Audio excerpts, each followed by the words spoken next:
여기 한 인간이 있습니다. 그의 이름은 시몬입니다. 그의 직업은 어부입니다. 갈릴리 호숫가 북부에 있는 게네사렛 호숫가에서 매일매일 물가로 나가 고기를 잡고 자신의 식구들에게 생계를 이어주는 어부였습니다. 그런데 어느 날 이상한 일이 있었습니다. 많은 사람들이 그가 고기를 잡고 있는 그 해변가로 몰려온 것입니다.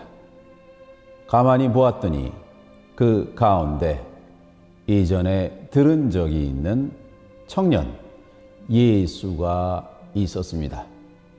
너무 많은 사람들이 예수께 달려오자 예수는 더 이상 설 자리가 없었습니다. 물가에서 이제 호수 안으로 들어갈 지경에 이르렀습니다.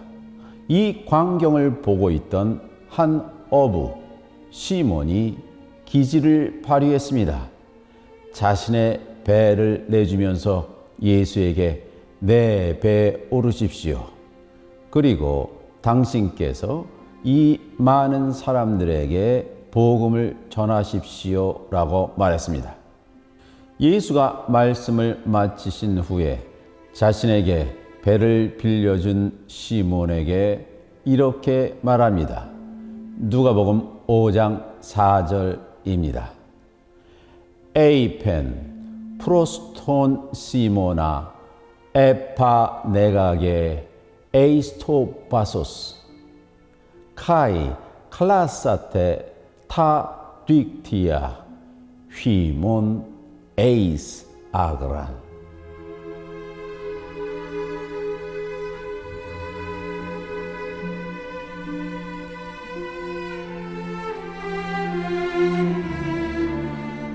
예수께서 시몬에게 이렇게 말씀하셨다. 너는 깊은 곳으로 가라. 그리고 그곳에서 너의 그물을 내 인생에서 꼭 해야 될 수확을 위해 던져라. 이렇게 말씀하셨습니다. 이 문장은 심오한 문장입니다. 왜냐하면 단어 하나하나에 예수님의 깊은 심정이 담아 있기 때문입니다. 에파네가게 에이스토바소스, 이 문장은 흔히 깊은 데로 가라, 영어로는 go to the deep 이라고 번역합니다.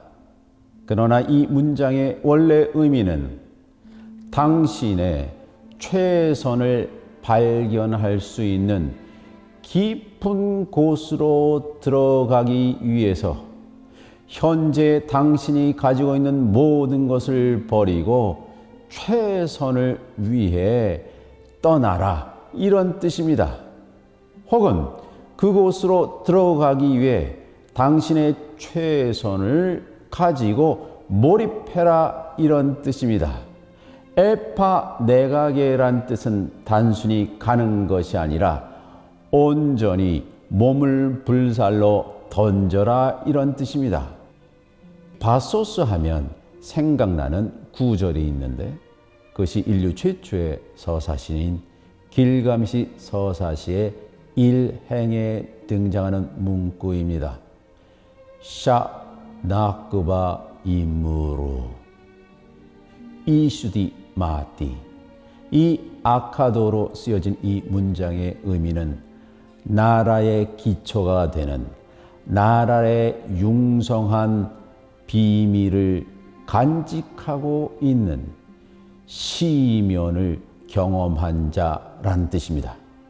길가메시는 페르시아만의 맷뿌리로 내려가서 이 불로초를 따왔습니다. 예수님께서 시몬에게 말한 바소스, 깊은 곳이 바로 그런 장소입니다. 이 바소스는 우리가 가야 될 유일한 장소이면서 우리를 우리를 극복하게 하는 천상의 장소이기도 합니다. 니체는 짜라수스트라는 이렇게 말했다 해서 인간은 그가 되어야만 하는 그 사람이다 라고 말합니다. 그래서 그 사람을 위버맨시, 초인이라고 말했습니다. 나를 극복하여 내가 되고 싶은 나를 발견할 수 있는 공간이 바로 깊은 곳입니다. 그 깊은 곳에서 우리가 해야 될 일이 있는데 그것은 우리의 그물을 던지는 것입니다. 여기에 등장하는 그물이란 의미의 딕티아라는 그리스 단어는 막힌 공간이 아니라 열려진 공간, 얽히설키 연결되어 있지만 뚫려져 있는 그런 장치입니다. 딕티아는 우리 삶에 있어서 모든 것을 가지는 것이 아니라 인생에서 가장 중요한 것을 선별하여 그것만을 소중하게 간직하려는 그런 현명함이 딕티아입니다. 인간은 자신이 가진 그물을 바다에 던져 내려놔야 합니다. 여기 등장하는 칼라사테는 내려놓는 행위입니다. 가장 깊은 곳으로 가기 위해서는 우리가 내려가서 우리가 가기 싫은 공간에서 그 최선을 만날 수가 있는 것입니다.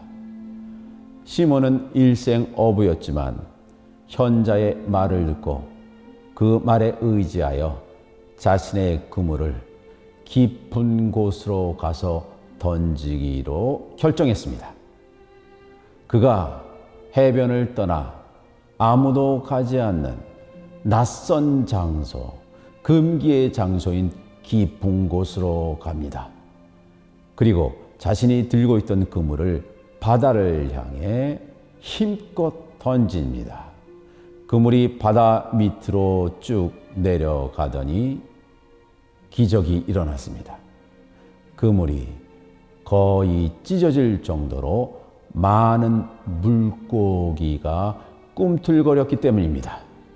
너무 많은 물고기를 잡아 그는 자신의 동료들을 불러 겨우 그물을 배 위로 올렸다고 기록하고 있습니다. 시몬은 이 엄청난 기적과 같은 경험을 하고 바로 랍비인 예수께 찾아와서 다음과 같은 행위와 말을 합니다. 누가복음 5장 8절의 내용입니다. 이돈데 시몬 페트로스 프로스페센 토이스 고나우신 이예수 레곤 엑셀세 앞에무 호티 아넬 하마르톨로스 에이미 큐리에.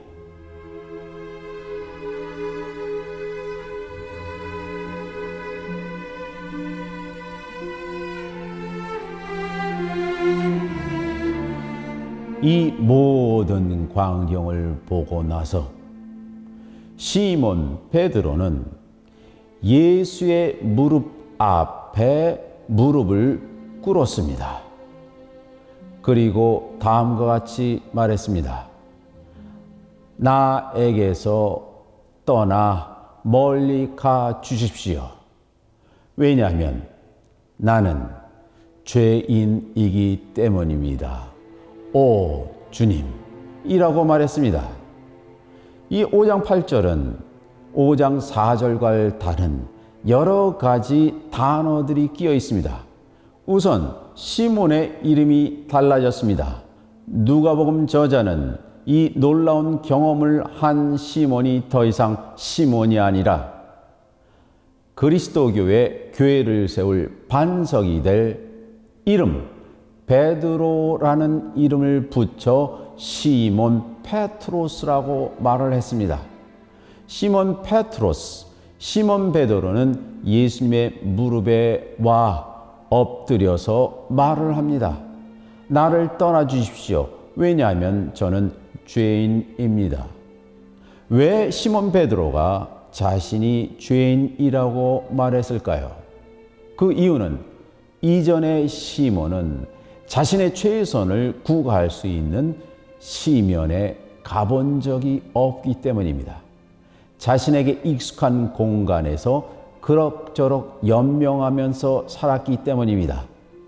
이 기적을 경험한 후에 그는 더 이상 시몬이 아니라 시몬 베드로가 된 것입니다. 그래서 그가 자신을 나는 죄인입니다 라고 말을 했습니다. 여기 등장하는 죄인이란 단어인 하마르톨로스는 특별히 그리스 비극에 등장하는 단어입니다. 그리스 비극의 주인공들의 특징이 있습니다. 그들이 자신에게 다가오는 불온을 알지 못하는 그런 치명적인 실수를 범하게 되는데 그 치명적인 실수가 하마르티아입니다. 하마르티아는 원래 의미는 궁술과 관계되어 있습니다. 궁수가 관역을 향해 화살을 쏠 때 그 화살이 관역에 명중되지 못하고 비껴나갈 때 그 비껴나가는 행위가 바로 하마르티아입니다. 궁수가 관역을 못 맞히는 이유가 서너 가지 있습니다. 첫 번째는 관역이 어디 있는지 모르기 때문입니다. 두 번째는 관역으로 가는 길을 모르기 때문입니다. 혹은 훈련이 부족하여 화살이 날아가다가 도중에 떨어지기 때문입니다. 우리 인생에는 우리가 가야 될 길이 있습니다. 그 길은 우리가 매일매일 수련을 통해서 힘을 길러 그것을 향해 직진할 때 생기는 힘이며 에너지인 것입니다. 여기서 베드로가 자신을 죄인이라고 말한 것, 하마르톨로스라고 말한 것은 자신이 해야 될 인생의 의무, 인생에 있어서 자신이 반드시 완수해야 될 임무를 모르고 살았기 때문입니다. 시몬은 더 이상 해변가에서 고기를 잡는 어부가 아닙니다. 그는 시몬 베드로가 됐습니다. 그는 일생 하나님의 복음을 전하기 위해서 지중해 전역을 돌아다녔습니다. 그가 한 번 설교할 때 5,000명이 회개했다고 기록했습니다. 시몬은 깊은 곳으로 가라는 예수를 만나 자신의 과거를 청산하게 됐습니다. 진정한 의미의 참회를 하게 되었습니다. 그는 자신이 죄인이었다는 사실을 절실하게 깨달았습니다. 그 순간에 시몬은 시몬 베드로, 바로 반석 이 되었습니다. 그리스도교는 이 반석 위에 세워진 종교가 된 것입니다.